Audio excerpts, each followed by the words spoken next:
79 AD. The sky tore open, fire, ash, stones from the heavens. A burning cloud rolled down from the mountain and swallowed a city whole. In a matter of hours, Pompeii vanished from the world. But before that moment, before the mountain released its fury, before the sky turned black, there was life. Pompeii was not a ruin. It was not a tragedy. It was not a legend. It was a living city. A city of beauty, movement, noise, and sunlight. A city breathing under the Mediterranean sky. A city that felt eternal. Its streets were precisely paved. Its villas were filled with gardens, fountains, and mosaics. Its markets overflowed with fish, spices, bread, wine, and cloth. Everywhere there was life. The scent of fresh bread drifted through narrow streets. Merchants shouted prices in the forum. Children ran barefoot near fountains. Water flowed through stone channels. Women leaned from balconies. Men argued politics in the shaded porticos. The public baths filled with steam and conversation. Hot water flowed through underground pipes. Citizens gathered in the Calidarium after work. Business, gossip, philosophy, everything mixed in the vapor. Pompeii was modern for its time. Advanced, organized, civilized. A Roman city that believed in permanence. And above it all, the mountain watched, Mount Vesuvius. But no one feared it. It was green, covered in vineyards, rich soil, fertile land. It gave grapes, wine, shade, life. To the people of Pompeii, it was not a volcano, it was a mountain, a generous mountain. It had always been there. No one wondered what slept inside it. In the months before the disaster, the earth whispered warnings. Small tremors, cracks in walls, lower water in wells, animals behaving strangely, dogs barking at nothing, horses restless. The ground spoke. Pompeii ignored it. Because civilization does not collapse. Because strong cities do not fall. Because great cultures believe they are permanent. People laughed at the signs. Life continued. Markets opened. Bread baked. Children played. Wine flowed. Then came the day. August 24th, 79 AD. The sky was clear. The sun was bright. The city woke like any other day. Meals were prepared. Laundry was washed. Temples opened. Slaves cleaned marble columns. Merchants set up stalls. Everything was normal. Human, predictable, alive. Then the ground shook. A deep vibration, like a heartbeat from the earth. And then, a roar. Not thunder, not an earthquake, not wind. A scream from the underworld. Vesuvius exploded. A black column erupted into the sky. Ash, smoke, fire, stone. A massive spear of darkness pierced the heavens. The sky changed color. Blue to gray, gray to brown, brown to black. The sun disappeared behind ash. Then the rain began. Not water, stone, pumice, ash, burning fragments of the mountain. At first it felt light, like snow. Then it became heavy, relentless, violent. Roofs began to collapse. Streets filled. People ran. But where do you run when the sky itself is killing you? Mothers screamed for children. Men shouted prayers. Families broke apart in chaos. Some ran to the countryside. Some hid in cellars. Some fled to the port. Some sealed doors and prayed, but there was no safe place. The city became a trap. The air turned thick. Breathing became difficult. Ash entered lungs. Eyes burned.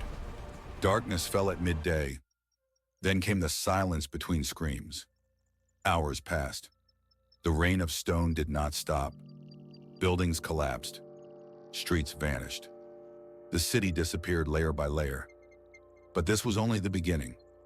Inside the mountain, something else was forming. Something worse. Something final. Late afternoon. From the crater of Vesuvius came death itself. A pyroclastic cloud. Not lava. Not fire. Not smoke. A wave of burning gas, ash, and stone. 700 degrees. 300 kilometers per hour. A wall of death. It raced down the mountain. No warning. No time. No escape. In less than 30 seconds, it reached the city. The air turned into fire. People outside died instantly. No pain. No scream. No movement. Inside houses, it entered through doors, windows, cracks, floors. like liquid smoke, like invisible fire. Bodies froze in motion, muscles contracted, shapes remained. Life was not destroyed, it was sealed. A mother protecting her child, a man praying, two lovers embracing, a dog chained to a wall, a family huddled together. Pompeii did not burn, it was frozen in death, like a photograph of the last second of life. By the next day, the city no longer existed. 6 meters of ash and stone covered it. No buildings, no streets, no sound, no name. Pompeii vanished from the world. People fled. Survivors told stories of a day when the sun died, of a mountain that ate a city, of darkness at noon. But time passed. Rome fell. Empires rose. Empires collapsed. And Pompeii slept, buried, silent, preserved.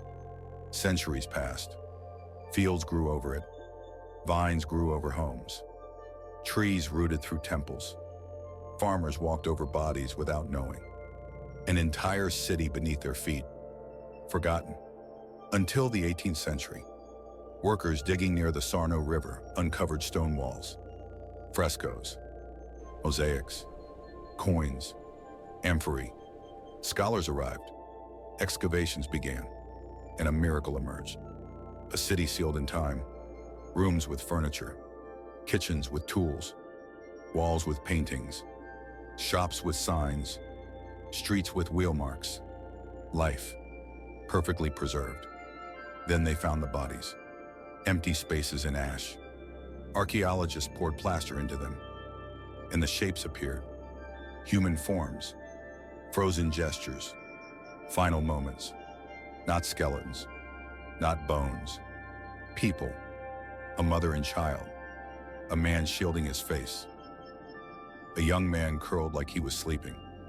Pompeii did not preserve ruins, it preserved humanity. Today, Pompeii still speaks, not with sound, not with voice, but with silence, with streets, with casts, with walls, with gestures frozen in time. It shows us life, not in glory, not in triumph, but in its most fragile moment. It reminds us that no one woke up that morning thinking it would be their last day. And yet, it was. Pompeii is not just history. It is a message that civilization is fragile, that permanence is an illusion, that life is temporary, that time is merciless, and that everything we are can vanish in a single day. If you want to hear more stories like this, stories where history breathes, where the past speaks, where lost worlds come back to life, subscribe to the channel.